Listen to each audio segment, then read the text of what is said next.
Belajar lagi dulu kira-kira tergesa-gesa apa lagi yang boleh nih. Kalau tadi kan sudah diajarkan nih tergesa-gesa melayani tamu, memberikan yang terbaik buat tamu.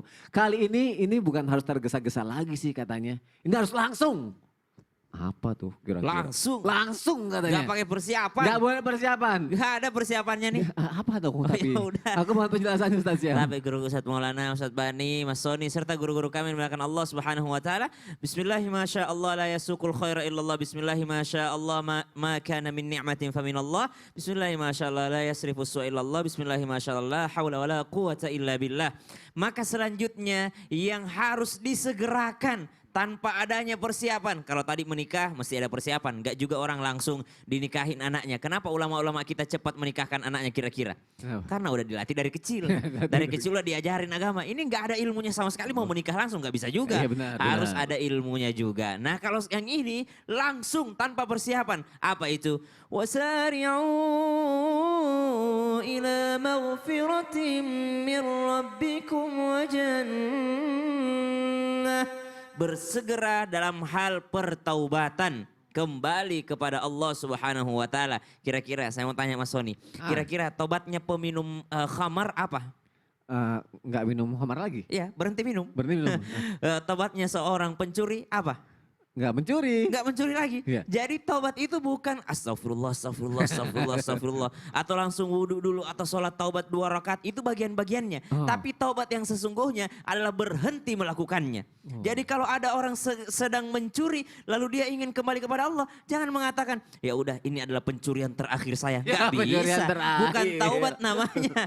Atau ada orang yang sedang minum khamar lalu dia mengatakan inilah gelas terakhir saya. Jangan. Taubatnya seorang peminum ya berhenti minum. Taubatnya seorang yang melakukan maksiat ya berhenti pada saat itu juga. Maka hal yang dikatakan segera ini adalah sesuatu yang nggak perlu persiapan namun langsung berhenti pada saat itu juga. Subhanallah. Misalnya dia kemaksiatannya adalah nipu orang ya. Setiap hari dia minjemin duit kepada orang lain lalu dia mengambil keuntungan daripada meminjamkan uang tersebut zalim kepada orang lain, maka jangan mengatakan ya udahlah sebentar nanti nasabah-nasabah ini lunas baru saya berhenti, baru saya bertobat. Tidak, tapi berhenti pada saat itu saja. Maka bersegera. Ada suatu pemandangan nanti di akhirat ketika Allah memberikan dinding pemisah antara orang beriman dengan orang munafik. Lalu orang munafik mengatakan kepada mereka, yunadunahum alam nakum ma'akum. Dalam surah Al-Hadid dikatakan mereka berkata kepada orang-orang beriman, bukankah dulu kita bersama? Maka apa yang dikatakan orang-orang beriman? Ba'da naqul a'udzubillahi minasyaitonir rajim.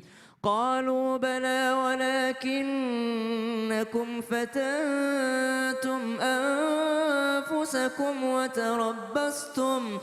tarabbastum wa gharratkumul amani hatta jaa amrullah wa gharrakum billahil gharur. Ternyata pemandangan ini ketika orang beriman dan orang munafik dipisahkan oleh dinding yang sangat tinggi yang tidak akan mampu lagi menengok ya. Jadi orang-orang beriman itu lari karena dikejar sama temannya yang suka bermaksiat dulu. Katanya, wah kalau ditarik sama mereka bisa sama-sama kita ke neraka nih. Lalu Allah kasih dinding pemisah. Yang munafik gak bisa ngejar yang beriman merasa aman jalan ke surga. Subhanallah. Lalu mereka berkata, dulu kan kita bareng. Apa kata orang beriman? Iya betul. Walakinnakum fatantum anfusakum. Tapi kau sengaja untuk bermaksiat, sengaja menjerumuskan dirimu. Watarabbastum. Apa itu watarabbastum? Dan engkau menunda-nunda.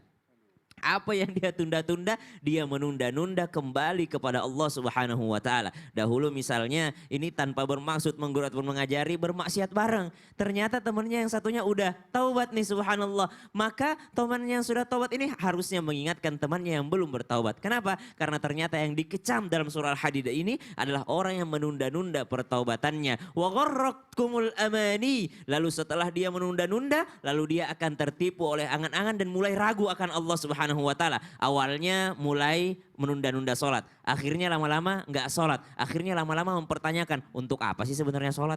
Kan ada orang yang tidak sholat, ada orang yang tidak sholat tapi dia tetap meyakini bahwa sholat itu wajib. Tapi lama kelamaan dia akan sebenarnya apa sih gunanya sholat? Lama-lama dia mengatakan emang sebenarnya Allah itu ada enggak? Aduh, jangan ya sampai kayak gitu. Allah. Nauzubillah min dzalik. Tapi terima kasih Ustaz Syam untuk penjelasannya. Berarti langsung jangan sampai ditunda-tunda untuk yang Tanpa persiapan. Masya Allah, tanpa persiapan.